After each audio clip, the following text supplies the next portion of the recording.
Types of fiction books. Do you like reading?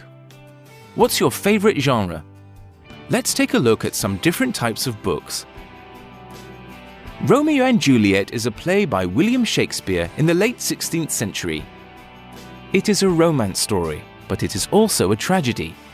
That's because there is a very sad ending. Frankenstein was written by Mary Shelley in 1818 when she was just 20 years old. It's about a scientist who makes a monster. This horror book has been made into lots of films too. It's alive! Oh, it's alive!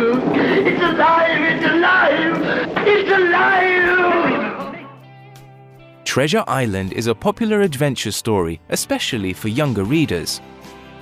It was written by Robert Louis Stevenson in 1883.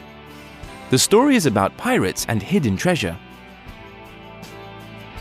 Journey to the Center of the Earth is a classic science fiction book. It was written in 1864 by Jules Verne. It's about a group of people who try to walk into the center of our planet and have many adventures on their way, including meeting dinosaurs. The Hound of the Baskervilles is one of Sir Arthur Conan Doyle's Sherlock Holmes books. It is a mystery novel about the story of a murder and the legend of a beast in Dartmoor, England. The Snow Queen is a fairy tale written by Hans Christian Andersen. This is one of his most popular fantasy stories. It is a story about the battle between good and evil. Have you read all these stories? Have you seen any films based on the books?